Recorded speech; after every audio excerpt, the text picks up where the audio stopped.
스승에게서 제자로 아주 은밀하게 전해지던 하나의 수행법이 있었습니다.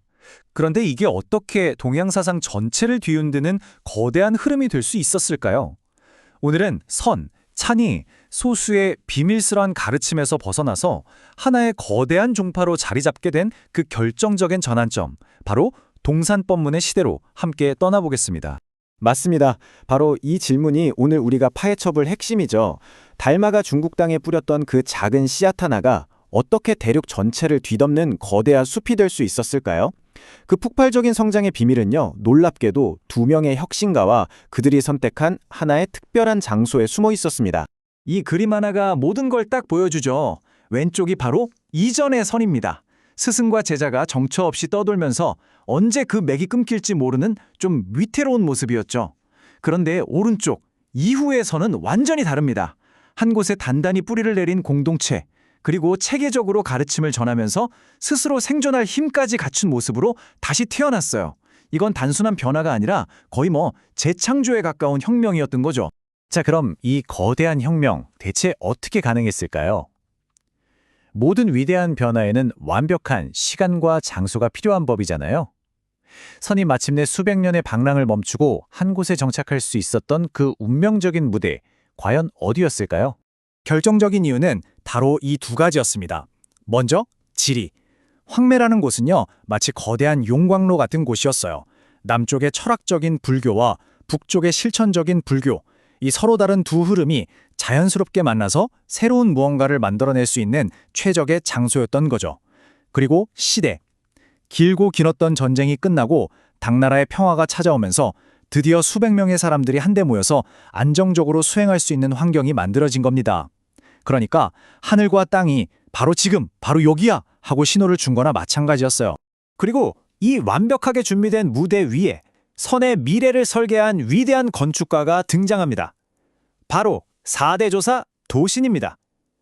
이분은 선종의 실질적인 설립자라고 불릴 정도로 흩어져 있던 선의 모든 것을 새롭게 정의하고 하나의 시스템으로 만들어낸 인물입니다. 도신이 어떤 인물이었는지는 이 일화 하나로 충분히 설명이 됩니다. 당태종 황제가 그를 궁으로 불렸는데 수행을 이유로 거절해요. 화가 난 황제가 오지 않으면 목을 가져오라고 협박까지 하는데 뭐라고 했는지 아세요? 바로 이 슬라이드의 말처럼 조용히 목을 내밀었다고 합니다. 황제의 권력조차 그의 뜻을 꺾을 수는 없었던 거죠. 바로 이 강인한 의지로 그는 선의 역사를 완전히 뒤바꿔 놓습니다. 그 꺾이지 않는 의지로 그는 선의 운명을 바꾼 세 가지 혁신을 단행합니다. 첫째, 정주선언. 더 이상 떠돌이 생활은 끝이다, 이겁니다. 한 곳에 사원을 세우면서 선이 비로소 뿌리를 내리게 된 거죠. 둘째, 경제적 독립. 일하지 않는 자 먹지도 말라, 이 원칙으로 직접 농사를 지었습니다.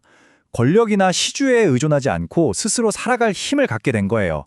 마지막으로 수행의 대중화. 당시 사람들에게 아주 익숙했던 연부를 받아들여서 누구나 선에 쉽게 다가올 수 있도록 문턱을 확 낮췄습니다. 그의 가르침의 핵심은 이 5단계 안에 다 들어있어요. 어려운 이론이 아니라 아주 실용적인 마음 사용 설명서 같죠? 1단계, 내 마음이 이미 보석이라는 사실을 아는 것에서 시작합니다. 2단계, 그 본래의 순수함을 깨닫고. 3단계, 먼지가 덮이지 않도록 항상 깨어 있으며. 4단계, 이 몸뚱이라는 환상에 집착하지 않는지 관찰하고요. 마지막 5단계, 이 맑은 상태를 흔들림 없이 쭉 유지하는 것. 정말 명확하고 강력한 로드맵 아닙니까? 도신의 혁신 중에서도 이 일행삼매는요, 진짜 천재성이 폭발하는 지점입니다. 그는 당시 모두가 하던 연부를 가져와서 완전히 새로운 의미를 부여해요. 단순히 부처의 이름을 부르면서 복을 비는 게 아니고요.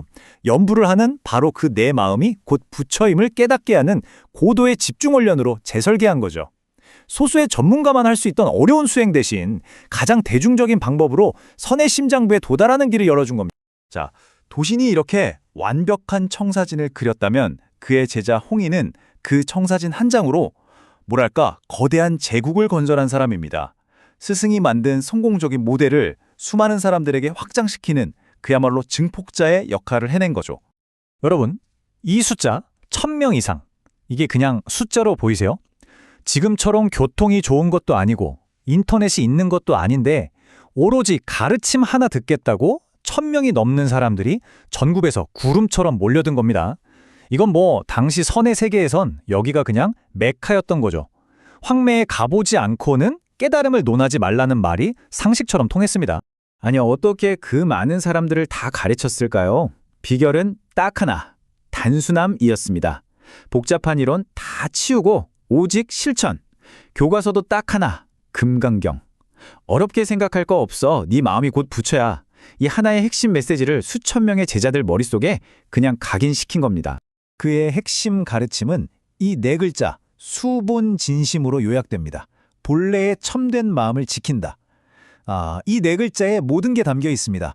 이게 무슨 뜻이냐면요. 깨달음? 그거 어디 멀리서 찾거나 새로 만들 필요 없어. 내 안에 원래 완벽하게 있어. 그냥 먼지 털어내듯 망상만 잘 막아내면 돼. 이거예요. 얼마나 직설적이고 또 희망적인 메시지입니까?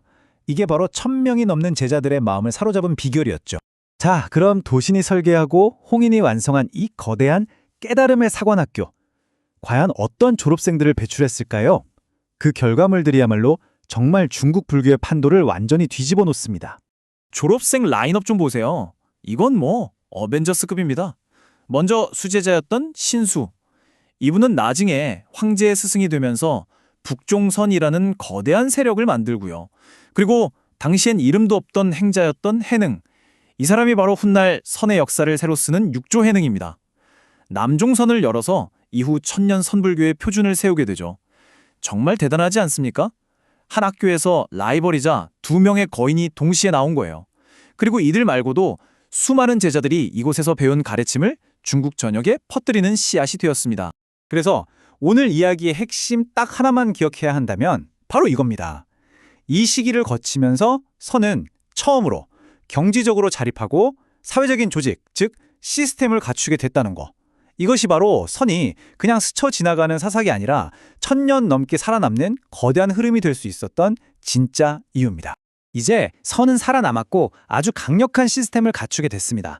하지만 마지막으로 이런 질문을 한번 던져보고 싶어요.